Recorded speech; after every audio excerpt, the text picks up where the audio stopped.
ഇന്ധനവില കുറച്ചതിനോട് തലസ്ഥാനത്തെ ജനങ്ങൾ എങ്ങനെ പ്രതികരിക്കുന്നുണ്ട്? പ്രശാന്ത്, ഇപ്പോൾ ഏതെങ്കിലും പെട്രോൾ ബങ്കിലാണോ ഉള്ളത്? അവിടെ നിന്ന് ആരുടെയൊക്കെ പ്രതികരണങ്ങൾ ലഭിക്കാൻ സാധ്യതയുണ്ട്? കാരണം നേരത്തെ ഗോകുലൊക്കെ സൂചിപ്പിച്ച പോലെ തന്നെ കേന്ദ്രം ഇപ്പോൾ കുറച്ചാലും അതിന് ആനുപാതികമായ കുറവ് മാത്രമാണ് ഇവിടെ ഉണ്ടാകുന്നത്. സംസ്ഥാനം സ്വന്തമായി നികുതി ഇനത്തിൽ ₹1 കുറയ്ക്കാൻ തയ്യാറാവുന്നില്ല. സെസ് ഇനത്തിൽ ഈടാക്കുന്ന തുക ക്ഷേമ പെൻഷൻ എന്ന് പറയുമ്പോഴും അത് ക്ഷേമ പെൻഷൻ ആർക്ക് ലഭിക്കുന്നില്ല. അങ്ങനെ വലിയ പരാതികൾ സംസ്ഥാന സർക്കാരിനെതിരെ ഉയരുന്നുണ്ട്. മാത്രമല്ല, ഇന്ധനവില ഉയരുന്നതിനെതിരെ കേന്ദ്ര സർക്കാരിനെ എപ്പോഴും വിമർശിക്കുന്ന ഒരു പാർട്ടി കൂടിയാണ് കേരളം ഭരിക്കുന്നത്. അതുകൊണ്ട് തന്നെ ഇപ്പോൾ കേന്ദ്രം ഈ കുറച്ചിരിക്കുന്ന ഈ ₹2 ആനുപാതികമല്ലാതെ കേരളത്തിൻ്റെതായ നികുതി ഇനത്തിൽ എവിടെയെങ്കിലും കുറവ് വരുത്തും, അങ്ങനെ എന്തെങ്കിലും സൂചനയുണ്ടോ? ഒപ്പം ജനങ്ങൾ എങ്ങനെ പ്രതികരിക്കുന്നു ഈ വില കുറവിനോട്?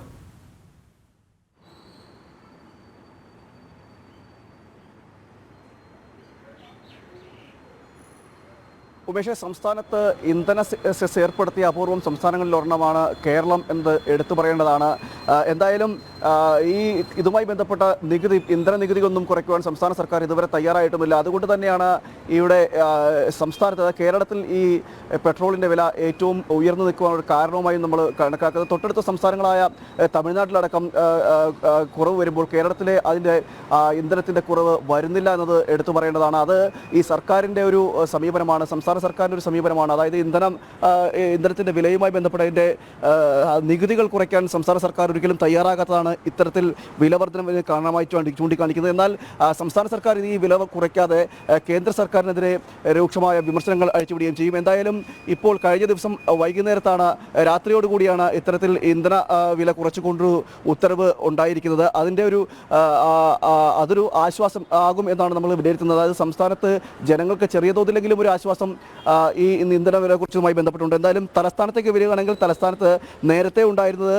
₹109.73 പെട്രോളിനാണ്. ₹109.73 ഇപ്പോൾ അത് ₹107.55 കുറഞ്ഞിരിക്കുന്നു.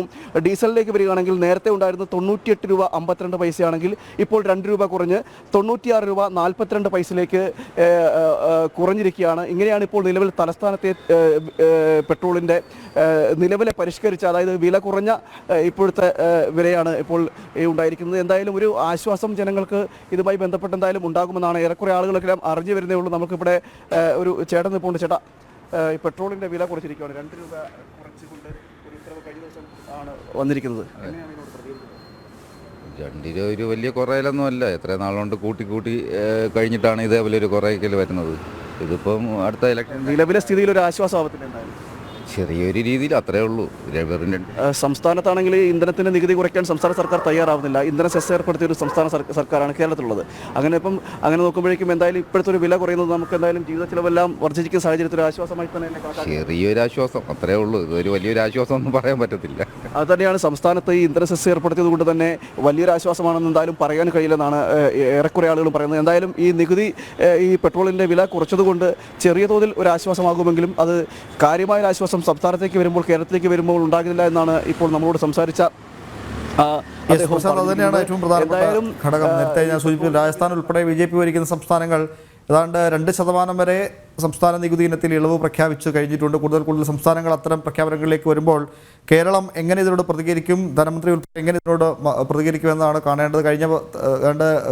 കേന്ദ്ര സർക്കാർ ഈ ഇന്ധന വിലയിൽ കുറവ് വരുത്തുമ്പോൾ അത്തരം കുറവുകൾ തങ്ങൾക്ക് ബാധകമല്ലാത്ത തരത്തിലേക്കായിരുന്നു കേരളത്തിൻ്റെ പ്രതികരണങ്ങൾ.